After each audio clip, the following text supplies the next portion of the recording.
Selamat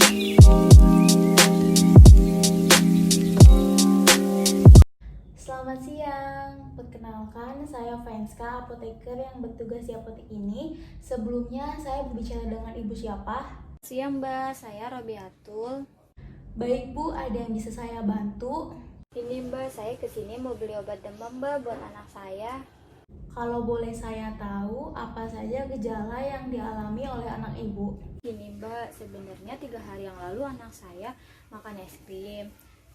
Terus malam dia demam, waktu saya cek suhunya 39 derajat Celcius Mbak. Dia juga ada batuk berdahak sama pilek juga Mbak. Nah waktu umur 1,5 tahun anak saya pernah kejang demam juga Mbak. Baik Bu, sebelumnya apakah anak ibu sudah mengonsumsi obat? Semalam sih saya udah kasih anak saya Sanmol sirup 2 sendok teh. Terus saya berikan kembali setelah 4 jam. Tapi demamnya belum turun juga, Mbak. Apakah anak ibu memiliki riwayat alergi terhadap obat? Tidak ada, Mbak. Kalau begitu, tunggu sebentar ya Bu, saya akan pilihkan obatnya terlebih dahulu. Baik, Mbak. Terima kasih telah menunggu. Di sini saya akan merekomendasikan obat Anacetinyu. Obat ini diminum 3 kali sehari sebanyak 5 ml sesudah makan.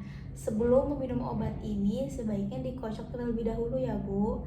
Obat Anacetinyu ini dapat menurunkan demam, meringankan gejala batuk dan pileknya juga. Baik, Mbak. Lalu, untuk penyimpanan obat ini bisa disimpan di kotak obat atau di tempat lain yang terlindung dari cahaya matahari. Obat Anacetinyu ini memiliki efek samping mengantuk, Bu. Saya sarankan untuk mengurangi gejalanya, Ibu bisa mengkompres dengan air hangat, minum air putih yang banyak, istirahat yang cukup, serta makan makanan yang hangat ya, Bu. Baik, Mbak. Terima kasih. Baik Bu, boleh saya meminta Ibu untuk mengulang apa yang telah saya jelaskan tadi? Boleh, Mbak. Jadi obat Anacetinyu ini diminum 3 kali sehari sebanyak 5 ml dengan sendok takar. Terus diminumnya itu sesudah makan. Dan sebelum diminum itu obatnya harus dikocok dulu ya, Mbak. Terus buat penyimpanannya itu harus terlindung dari matahari atau disimpan di kotak obatnya kan Mbak. Terus obat ini juga bisa menyebabkan ngantuk ya Mbak. Iya, betul sekali Bu. Kalau bisa saya menyarankan, sebaiknya Ibu berkonsultasi ke dokter apabila setelah medikasi kurang lebih 3 hari, gejalanya belum berkurang. Baik Mbak. Baik Bu, ada lagi yang bisa saya bantu?